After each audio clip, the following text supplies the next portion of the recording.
Before starting this video, I would like to apologize for the last one, which is the Ride 3 video. The quality is really appalling and I'm really sorry. Won't happen again. So, on that note, enjoy the video.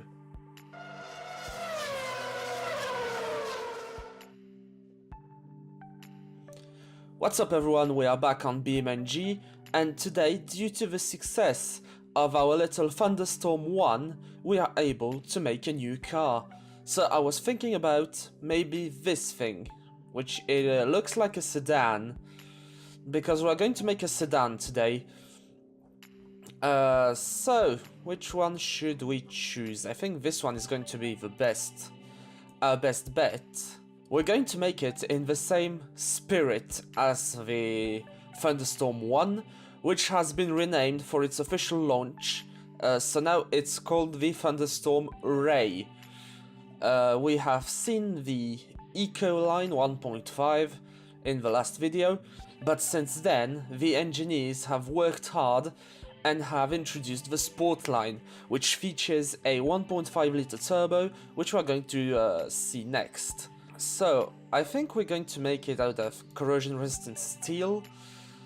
Let's have a semi-space frame, yeah, an aluminium semi-space frame with a front longitudinal engine placement with double wishbone suspension all around. So, for this car, I was thinking maybe an inline, either a 5 or a 6. Or maybe we should go V6 even. No, let's go with an inline 6. As always, an aluminium inline 6 with some dual overhead cams, aluminium head.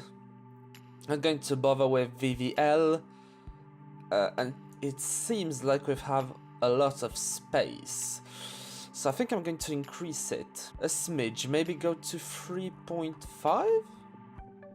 Maybe doing a 3.5 liter engine is going to be our best bet at power. We don't have to do a lot of power, but I do like a fair bit of power in my cars. So I think we're going to go forged internals, maybe some heavy duty forged for now, and we're going to see where that takes us. Let's go VVT on all cams. I don't think we're going to go turbo just yet, we're going to keep that for the sport version. Injected direct injection per cylinder with a standard intake. We're going to run on regular fuel, and we're going to see what we can do. Otherwise, so short cast headers with a 3-way catalytic converter and some reverse flow mufflers. I have a 155 horsepower engine, which is not a lot. Let's increase. Oh yeah, RPMs seem to help it. Okay, so I'm going to tune this engine and I'll be back with you guys soon. Okay, so we sort of have the engine where I wanted it to be, which was right around the 300 horsepower mark. And it seems to suit it pretty well. We've got a nice power curve. I'm very happy with that. So now we are going to make a sedan. Yeah, it's pretty good. It does look sharp. I really like this body style. It reminds me of, well, BMWs of 2009. Let's flare the arches a bit. Just a smidge. I think the front is slightly wider than the back. It shouldn't be like that. It should be the other way around. Yeah, like that. Looks good. Okay, so this is going to be the color, the special testing color, the Thunderstorm test colors. What should we go for as in terms of lights? I'm thinking these. I really am thinking these. I don't know why. They just sort of fit the car. You know what, since we have a BMW clone, let's make a BMW. Why not? Or something that resembles a BMW at least.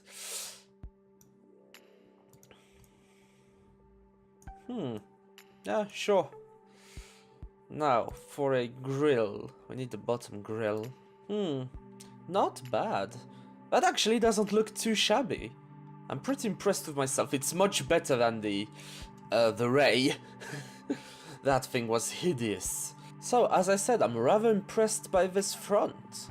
I really like it, so now let's do the same for the rear. I think the camshaft plate is going to be the official Thunderstorm Industries plate from now on for all presentation models. I'm trying to give you a wing, car. Stop working against me. Ah, there we go. Nice. Okay, so the back is pretty much done. I'm just going to add an exhaust pipe. And we should be good to go. So yeah, let's just add twin pipes here. I don't think they're on the same level. But it's okay. Fear not. We're going to do it like this. Yes, looks good. And now you're going to have to dismantle the whole bumper to take the exhaust off. I'm going to finish this car up real quick and I'll see you guys just in a tiny bit. Okay, so the car is pretty much done. And I have to say, it looks a million times better than the Ray. But I don't know what I'm going to name it for now. Let's finish the car and then we'll find a name. Okay, so the car is going to be rear-wheel drive with a manual gearbox, manual 6-speed. How fast can it go? 254 kilometers, which is really good actually. We're going to see the theoretical top speed. Okay, I don't have anything because I haven't done the things. Geared limited slip diff? Yeah, sure. Let's see. So radial, medium compound. Not going to go for sport tires just yet. Yeah, 18s. Let's go with 215 at the front and 230 in the back. Let's offset the rims as far as possible. Yeah, 14 the rear. Okay. So we are going to make them out of alloy. Let's go with vented 2-piston brakes, front and rear. We're going to make them smaller on the back. Semi-clad under tray. I'm not going to do active aero just yet. I'm going to modify the front and rear wing angles. Let's put some airflow on the brakes because I think they are going to fade. 5 seats. Let's go with premium infotainment and interior with a hydraulic, variable hydraulic power steering, as well as all assists, safety, yeah, the best. Since it's a more expensive car, I think I'm going to focus more on sportish comfort. I think that's what I'm going to go for. So what I want to go with is not hydraulic pneumatic, maybe some progressive, yeah. Progressive with adaptive dampers and a semi-active sway bar. Let's go like this. Okay, so it's going to oversteer, that's for sure, but I already sort of knew that. So I'm going to have to fiddle with the settings a bit, and I'll see you guys just after that. Okay, so I fiddled with the settings. Basically what I've done is put wider tires and bigger brakes. So now we are going to export this car into BeamNG, and I'm going to see you guys on the test track. So we are back to the Thunderstorm testing facility to test this new car that we've made, which is now officially called the Thunderstorm Achtung. So let's first start with a... Ooh, acceleration is pretty good.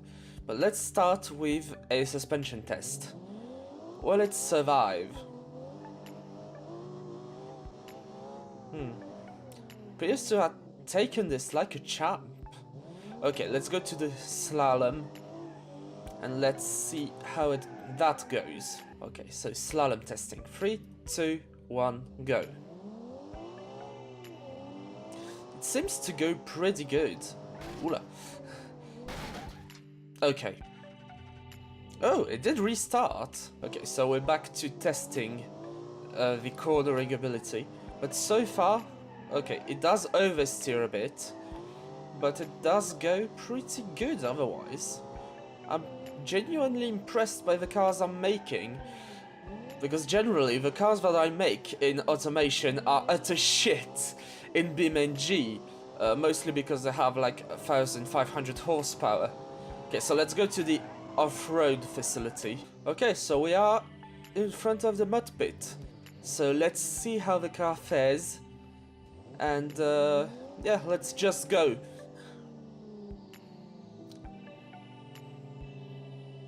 Okay, to be honest, it went further than the Ray, but it's still not very impressive. We're going to test it on the rocks. Okay, so we are in front of the rocks in 3, 2, 1, let's just go, yeah. Wow. If it weren't for that rock that stopped it, it would fly over the rocks, but it does go. It actually goes pretty good. Maybe it'll clear it. Come on, little Achtung. Oh no, it's stuck. Okay, but to be honest, it's pretty good. It did almost clear the rock path. Okay, I feel like a timed lap coming. So, we are on the test track, but as you can see, we are not with the Achtung. This is the little Ray that I was talking about previously in the video. This is the Sportline 1.5 liter turbo. It produces, if I remember correctly, 200 horsepower. And yeah, it's a 1.5 liter turbo. So can it beat the Ray Ecoline time, which was 3 minutes and 6 seconds. So this is the time to beat. So we are going to see if it can beat it. In 3, 2, 1, go. Okay, so far so good. It does have... Oh, it's got better brakes. Oh, it's got so much better brakes. It does go really good actually. It's even better than the standard Ray, which was already impressive. Wow, I am genuinely impressed by this little car. I think I'm going to have to tell the engineers that they can go all out on an extreme version. Because I saw them test fitting a V6 in this car, and maybe even making it 4-wheel drive. So I'm going to tell them to maybe put something together to see in the next video. This car just goes like a stabbed rat. It's so fast. I really do like this little Ray. It may not be the prettiest car, but it does really go pretty fast. It does have some brake fade. Okay. Well, that's going to be something that the engineers will have to address. Okay, so just as with the Ray's lap, we are cutting a corner, but that's okay. That makes the playing field a bit fairer. Oh, this car is so fast. But maybe I should have addressed the brake fade problem. Yeah, I think that's the Achilles heel of this car. It's the brakes. They do tend to fade pretty quick under sport handling. We are going in the straight, final straight, and across the line now. So, the Ray Sportline 1.5 turbo, very impressive car, very fast. The time is going to be written somewhere on the screen if I don't forget again. So just a reminder, the Ray did it in 3.6 minutes, so 3 minutes and 6 seconds. So now I'm going to jump back into the Achtung, and we are going to see what sort of times it can do. So, can the Achtung Luxury beat the little Ray Sportline? So let's see, in 3, 2, 1, go. Okay, so first impressions, it does have a fair bit more acceleration, which is, well, not surprising. Oh, I like the handling. Okay, oversteers a bit. And I feel like it lacks power. It's got 300 horsepower, but I am thinking it lacks a bit of oomph, especially in the low range, even though it's naturally aspirated, so it shouldn't have these sort of problems. So far, handling-wise, I would say I'm pretty impressed. Okay, it suffers from brake fading as well, which seems to be a problem at the Thunderstorm Industries. I'm going to tell the engineers to put more cooling airflow into the next cars, and now it's a high-speed test. This car goes really fast as well. It goes even faster than the Ray, which would be pretty normal. And yeah, well, it does stop fairly quickly. I think in BeamNG it only has 10 more meters of stopping distance compared to the Ray. And I've made the same mistake as with the Ray, so yeah. Okay, so let's not mess the chicane for once. Yay, we did the chicane right. Okay, but yeah, this brake fade problem is going to be really tough to address. It's really hard to deal with the brake fade. I think I should have put bigger brakes on the rear. Maybe for a future update. Oh yeah, they're really tiny, I haven't seen that. Okay, last corner. And final straight. Come on, little Achtung. Come on, push. Push, and across the line. So the Achtung didn't necessarily feel faster than the Ray, but I'm going to have to see. Yeah, you can see the brakes just melting away. Okay, so that's going to be it. The time is going to be written on the screen again. So yeah, so I'm going to end this episode here. Subscribe if you are new. Don't forget to leave a like, leave a comment telling me again what I can do better, change things up, or just leave suggestions. And I will see you guys in the next episode. See ya.